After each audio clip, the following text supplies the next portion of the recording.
बहुत से लोग नामदान लेने के बावजूद भी अभी उसको नहीं छोड़ पा रहे हैं, जाते ही जाते हैं।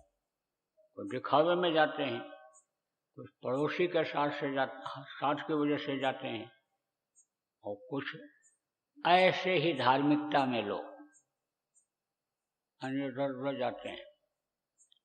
अब आप ये समझो, कुछ तो नाम के लिए भी जाते हैं कि हमारा भी नाम हो जाए, मंदिर में हम आते जाते हैं, 9 दिन आते जाते रहे, ऐसे भी आते जाते रहे, किस लिए? नाम के लिए। पूछो क्या मिला, क्यों जाते हो? अरे जाते हैं, देवस्थान है, भगवान है, सब लोग जाते हैं, हम भी चले जाते हैं। कुछ लोग सुबह शाम जाते हैं, हम तो भाई दोनों टाइम जाते हैं बताने के लिए। हमको तो उधर से आता हूँ, हमारे रास्ते में पड़ता है तो वही मैं जाता हूँ, घंटा बजा के आता हूँ, लगा हुआ घंटा। तो अज्ञानता में भी लोग जाते हैं, नाम के लिए ज्यादा जाते हैं आजकल, नाम के लिए ज्यादा दान पुण्य करते हैं, और जानते नहीं इसका परिणाम क्या होगा। तो कोई भी चीज जान समझ करके करने में ही बुद्धिमानी होती है। तो बच्चों समझो तुम इस बात को, ये दृष्टांत सुनाऊंगा आपको, शिक्षात्मक है। आप हंसोगे तो मनोरंजन तो आपका हो जाएगा, लेकिन शिक्षात्मक है। एक औरत थी तो जाती थी कथा सुनने। तो कथा किसकी होती थी? सत्यनारायण की कथा होती थी, और उसके बाद प्रसाद बंटता था, तो प्रसाद लेकर के आती थी कथा सुन करके। तो एक दिन पड़ोसिन को भी उसने अपने प्रसाद दिया।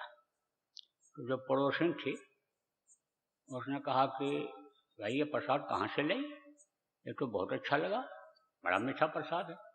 अरे बोली, कथा सुनोगे तो और मीठा लगेगा, वो तो कथा से लाती हूँ मैं प्रसाद, तुम भी चलो किसी दिन।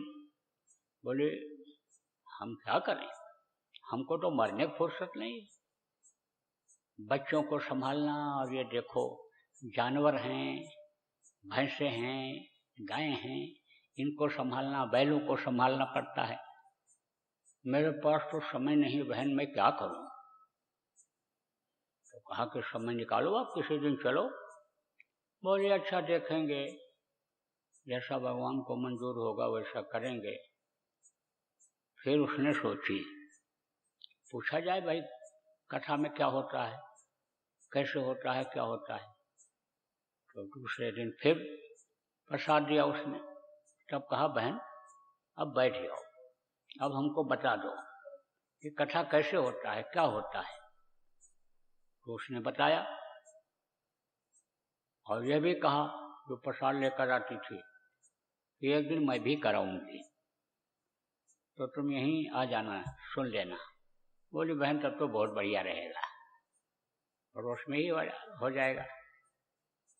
फिर उसने सोचा कि ये क्यों आगे निकल जाए, ये तो गरीबी झेल रही है, हमारे पास तो 8-8 10-10 भैंसे हैं, और खेती है, अनाज होता है, करने वाले भी हैं हमारे,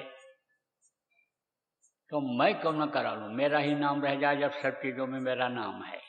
मेरे पति को लोग प्रणाम सलाम करते हैं, राम राम बोलते हैं, तो मैं ही क्यों न करा लूं।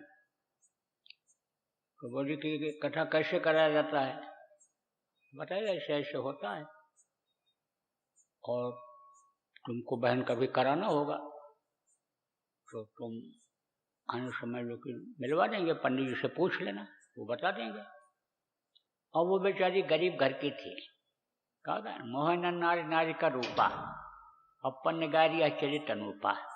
भगत तो थी, प्रेम तो करती थी भगवान से, लेकिन कहते हैं जब वो खुश होते हैं तो दीन गरीबी देते हैं, दीन गरीबी देते हैं, मुफलिसी। क्योंकि भक्ति जो होती है मुफलिसी में ही होती है, गरीबी में ही होती है। अपमान होता है तब प्रभु याद आते हैं, रोग होता है, तकलीफ होती है तब याद आते हैं। रोग जैसे दूर हुआ, तकलीफ जैसे दूर हुई, बात तुरंत भूल जाते हैं लोग। अब आप ये समझो, खाना नहीं भूलते, टट्टी मैदान जाना नहीं भूलते, नहाना नहीं भूलते, बच्चों को नहीं भूलते, और जो तकलीफ को दूर कर दिया, बीमारी को हटा दिया, मानसिक टेंशन था वो खत्म कर दिया, उसी को भूल जाते हैं। तो ये क्या है? ये भूल और भ्रम का देश नहीं है तो और क्या है?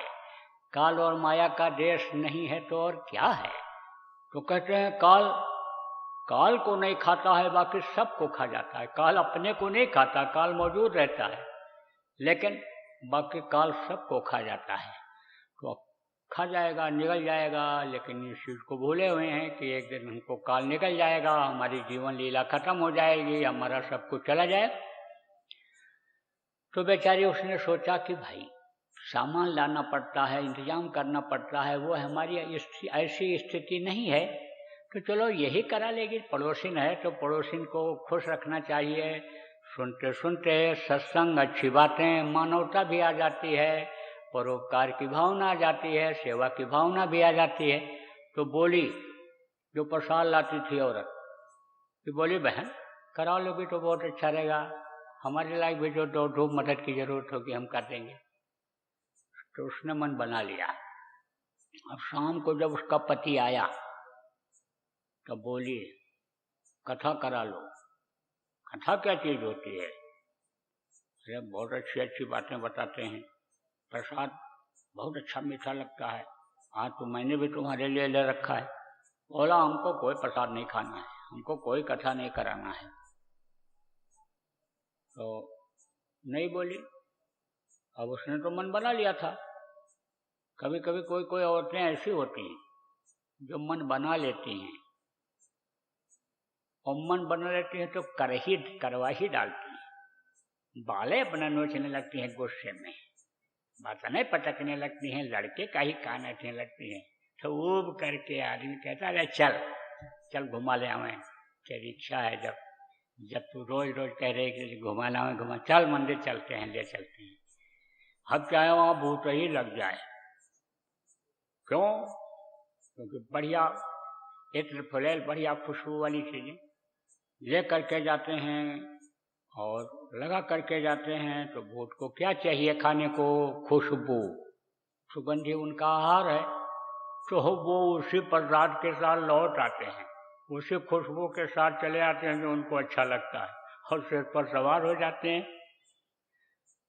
तो अब हित अनहित पशु पक्षी जाना, पशु पक्षी तो हित अनहित जान जाते हैं, लेकिन आदमी अपने ऐठ में, अपने अहंकार में, धन के बल के, शरीर के अहंकार में, आप समझो हित अनहित को नहीं जान पाता, और जान भी जाता है तो उसको भूल जाता है, उसको छोड़ देता है। जैसे मैंने कहा, तकलीफ आई और याद किया प्रभु को, उसके बाद तकलीफ दूर हो गई तो भूल गया। तो उसने दूसरे दिन जब ठान लिया तब फिर आया, जब शाम को, तब कहा कि कथा करा लो। तो बोला देख, सदा भवानी बामिनी, पहलवान था, समझता नहीं था किसी को, जो भैंस का दूध अकेले पी जाता था। अब कसरत करता था, एक सांस में 10-20 दंड बैठक। दंड बैठक किसको कहते हैं? ऐसे उठते हैं, बैठते हैं, और ऐसे हाथ से ऐसे कर सारी नसें सही हो जाती हैं, जो भी ब्लॉकेज होता है यानी वो खुल जाता है। तो अब आप ये समझो, कसरत करता था तो धन भी था, कमाता था, मेहनत करता था, लाता था, अनाज पैदा होता था, तो धन भी था, और शरीर में बल भी था, तो किसी समझता नहीं था। तो बोला कि सदा भवानी बामिनी, और लठ लेकर पहले लोग चलते थे, बंदूक अनफेल हो जाती थी उसके सामने, और लठ वाला आदमी पैतरा लगा करके और बंदूक चलाने वाले को मार देता था। लठ की जो मार होती है, बंदूक का निशाना तो चूक सकता है, मिस हो सकती है गोली, लेकिन लाठ का निशाना नहीं कभी खत्म हो रहा। मोटा लठ लेकर के लोग चलते थे। तो कहा सन्मुख रहा लठा, और 3 देव रक्षा करें, रोटी नून मठा। नमक, रोटी और मठा, यह हमको अगर मिलता रहे तो हम किसी को समझते नहीं, ना हमको किसी पूजा पाठ की कोई जरूरत है। कोई हमको जरूरत नहीं है। भगवान को तो हम अकेले मानते हैं, वो भगवान है, वो तो सबका है, सृजनहार है, मददगार है, उसकी इतना विश्वास तो था। लेकिन ये गणेशाय नमः, सूर्याय नमः और वरुण देवताय नमः और ये सब इस पर वो विश्वास नहीं करता था। फूल पत्ती और ये सब लाओ, इस पर नहीं करता था। तो कहा कि हमको कोई जरूरत नहीं है। तो चुप हो गई। और कोई आग हो तो आप हो पानी, एक को गुस्सा आवे तो दूसरे चुप हो जाओ। तो अब आप ये समझो यही बुद्धिमानी होती है, वही ज्ञानी होता है। तो और चुप हो गई।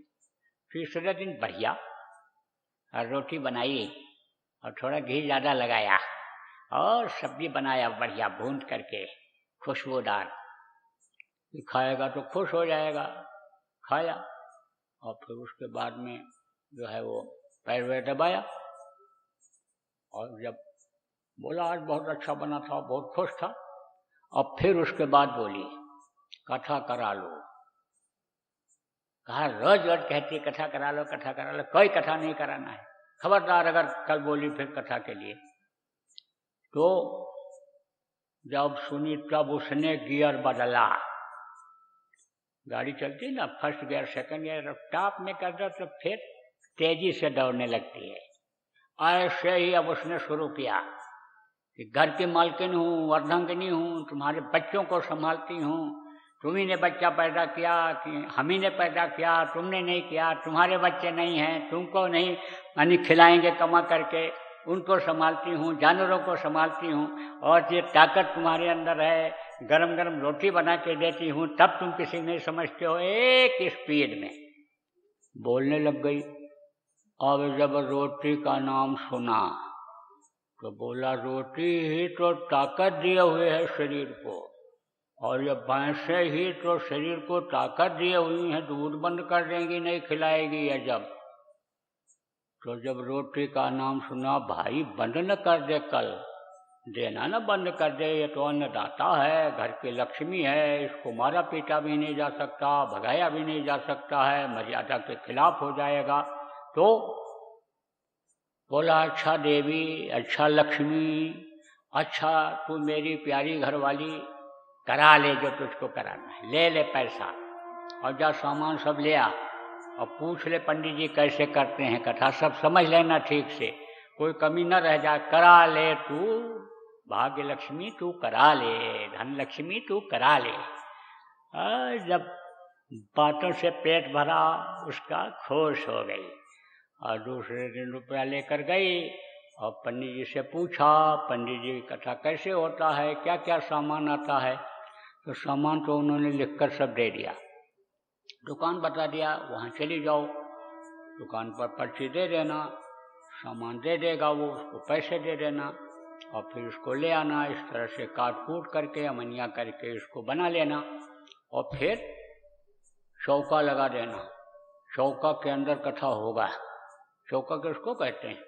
जमीन को लीप देते हैं, उसको चौका कहते हैं। गोबर से लीप दें या पानी ही डाल करके लीप दें तो उसको चौका कहते हैं। चौका में ही लोग पहले भोजन खाते थे। कीड़े मकोड़े अगर कोई थाली में आ रहे हों, ना दिखाई पड़ने वाले हों, तो चौका में वो नहीं रह जाते थे। यानी समझो कि गोबर एंटीबायोटिक होता है, गोबर से लिपाई कर दो तो वहाँ कोई नज़दीक में जल्दी कीड़े मकोड़े उसके खुशबू से आते भी नहीं गोबर से। आप समझो कि भोजन की थाली लोग रख करके और हाथ में पानी ले करके थाली के ऐसे चारों तरफ डाल देते थे कि कोई कीड़ा मकोड़ा इस तरह का आ रहा हो कि जो थाली के अंदर के भोजन में प्रवेश करने वाला हो तो उसी पानी में फंस जाएगा और तब तक हम भोजन कर लेंगे, जब तक निकलेगा तब तक हम भोजन कर लेंगे, उसकी चाल कम हो जाएगी। तो आप समझो कि उस समय पर शुभ काम, अच्छा काम, भोजन करना भी, ग्रहण करना भी, समझ लो मन को खुराक देना, आत्मा को खुराक देना भी एक तरह से शुभ ही काम माना जाता है। अब यह है कि अगर सत्संग नहीं मिला, जानकारी नहीं हो पाई, अच्छे बुरे का ज्ञान नहीं हो पाया तो यह मन, आप समझो कि आज्ञा माया का किसको अंश कहा गया, मन माया का अंश कहा गया, मन की डोर माया के हाथ में है तो माया घुमा देती है। फंसाने का काम कर देती है, इंद्रियों के भोग में लगा देती है। तो समझो कि चौका लगाने के लिए बताया, चौका लगा देना और चौका में कथा होगा, और एक तरफ ऐसे आसन लगा देना, तुम्हारे पति बैठ जाएंगे, और दूसरी तरफ ऐसे इधर आसन लगा देना तो हम बैठ जाएंगे, और जो जो हम बोलते जाएंगे वो तुम्हारे पति देव बोलते जाएंगे, जो जो मैं कहूँगा वो करते जाएंगे। कहा कि ठीक है। तो समझो कि जब वहाँ गई, सब सामान इकट्ठा कर लिया, तो पति देव को अपने बताया, देखो इस आसन पर आप बैठोगे, इस पर पंडित जी बैठेंगे, और ये सामान सब यहाँ रख दिया हो, पंडित जी आने वाले हैं, और जो जो वो बोलते जाएंगे वो तुम बोलते जाना। ये गई बताना भूल कि जो जो मैं बताऊंगा उसको वो करते जाएंगे, वो करते जाने वाला गई भूल। खुश बहुत थी कि कथा होगा हमारे यहाँ, हमारा नाम हो जाएगा, प्रसाद खाएंगे लोग, बहुत खुश हो जाएंगे। वो भूल गई। खुशी में भी बहुत सी चीजें भूल जाती हैं, ज्यादा खुश हो जाता है आदमी तो। अब जब वो पंडित जी बैठे और जजमान बैठा वो, तो पंडित जी ने कहा हाथ में पानी लो, तो उसने भी कहा हाथ में पानी लो। फिर कहा हाथ में पानी लेकर ऊपर डालो, तो उसने भी कहा हाथ में पानी लेकर ऊपर डालो। कहा कि गौरी को सिंदूर चढ़ाओ, उसने भी कहा गौरी को सिंदूर चढ़ाओ। पंडित जी बोले जो मैं कहता हूँ करता नहीं है, बोलता चला जाता है। उसने भी कहा जो मैं कहता हूँ करता नहीं है, बोलता चला जाता है। वही बात दोहरानी थी। पंडित जी ने डांट दिया, और उसने भी डांटा, पंडित जी ने गाली दे दिया। अब उसको और गुस्सा आई, उसके बदन में ज्यादा ताकत थी, और जोर से गाली दिया। पंडित जी को गुस्सा आ गया, पंडित जी ने एक घुसा मार दिया, उसने भी मार दिया। फिर एक दूसरे से लिपट गए। अब गट्ठम गट्ठा होने लग गया, कभी पंडित जी नीचे तो कभी यजमान नीचे, उलट पलट होने लग गया। उलटते पलटते उधर चले गए चौका की तरफ। अब वो घर वाली देख रही है कि ये कौन सी कथा है, ये तो बड़ी मुश्किल की कथा है, इसमें तो बड़ी मेहनत पड़ रही है। फिर उसने देखा कि ऐसे लुढ़कते लुढ़कते पटकते हुए एक दूसरे घोषा घोषी मारते हुए चौका से बाहर चले गए। दौड़ करके गई, टांग पकड़ करके खींच करके ले आई है। बोली कथा चौका में करो, चौका के बाहर कथा नहीं होगी। तो बाहर क्यों चले गए? अब जब ज्यादा मार पड़ गई पंडित जी को, तो पंडित जी भागे। अब जब भागे तो ये दोनों दौड़े, बोले महाराज कथा करके जाओ। बोले कथा हो गई। बोले कथा हो गई। बोले प्रसाद तो बचा नहीं। घर वाले बोले प्रसाद तो बचा नहीं। तो बोले कि प्रसाद हमको तो भरपूर मिल गया, अब तुम लोग जाओ बांटो खाओ। कहे रुक जाओ महाराज। बोले नहीं रुकेंगे, अब तो हमको जाना ही पड़ेगा। अब ये दोनों दौड़े पकड़ने के लिए, रुको रुको रुको कथा कह के जाओ। वो भागे, रोटी वोटी सब खुल गई। लंगोटी भी कहाँ जा रही है कोई खबर नहीं, जान बचाने के चक्कर में।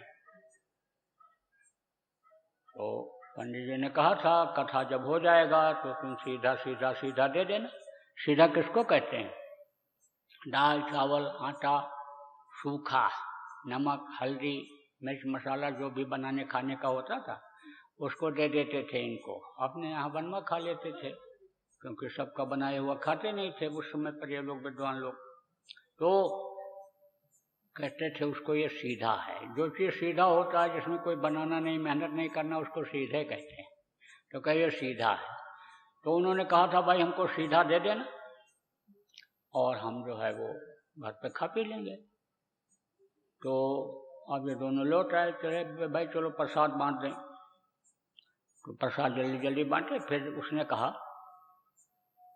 आदमी ने, उसके गृहस्थ ने, किसान ने, कि सीधा तो तूने दिया नहीं, तो कथा तेरी पूरी कैसे होगी? तो तू जा सीधा दिया। अब सीधा लेकर के बेचारी चली गई। उधर ये घर पर पहुंच गए पंडित जी, और खटखटाया, जंजीर बजाया। जंजीरें होती थी, सिटकनी तो होती नहीं थी आज की तरह से। तो देखी वो तो पहले तो घबरा गई कि भूत आ गया क्या।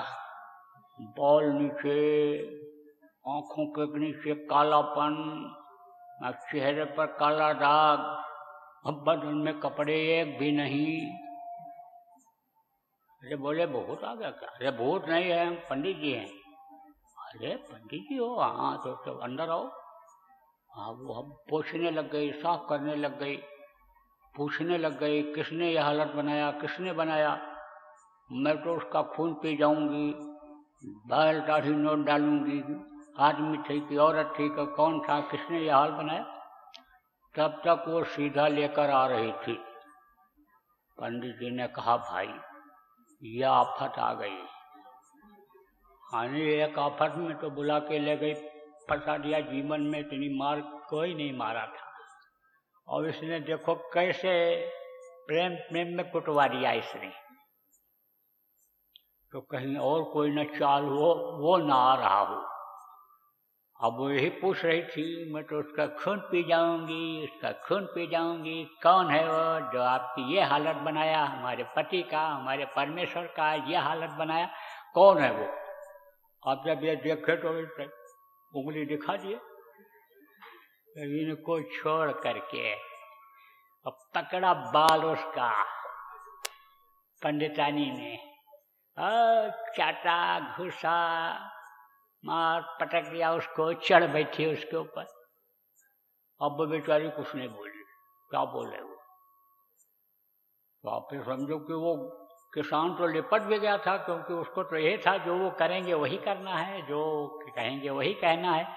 लेकिन ये बेचारी तो चुपचाप देखी। अब वो थक गई, जब हार गई पीट कूट के, तो कई बाल बिखेरे, नुचे हुए बाल बदन पर, कितने स्याह घूसे पड़ने के, लंगड़े लंगड़े जब पहुंची, तब उसने कहा अब हमारे समझ में आया,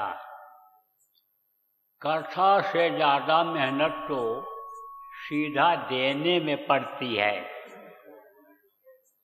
ज्यादा मार सीधा देने में खानी पड़ती है। अब मैं समझा कथा क्या होता है। बोला तो कभी नहीं कराएगी? कहा अब कभी नहीं कराऊंगी कथा। तो अनजान विद्या और प्राणघातक, अगर सोचे समझे अगर कोई कदम आगे बढ़ा लेता है तो वही तकलीफ दे हो जाता है। यानी आप ये समझो कि बिना विचारे जो करे सो पीछे पछताए, और काम बिगाड़े अपना, जग में हो हंसाए। तो हंसी वाला कोई काम क्यों किया जाए, तकलीफ वाला काम क्यों किया जाए? इसलिए कोई भी काम करो सोच के करो, समझ के करो, देखा देखी मत करो, जिससे कोई भी फंसाओ तकलीफ ना हो। तो बोलो जय गुरुदेव, जय गुरुदेव, जय गुरुदेव, जय गुरुदेव, जय गुरुदेव, जय गुरुदेव, जय जय गुरुदेव।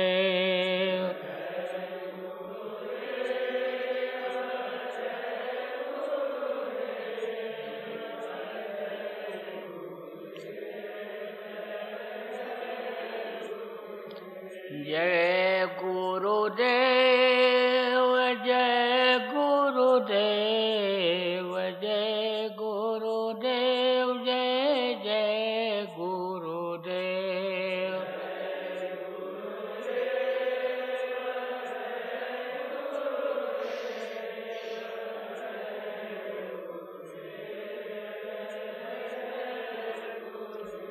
जय गुरुदेव, जय गुरुदेव, जय गुरुदेव, जय जय गुरुदेव।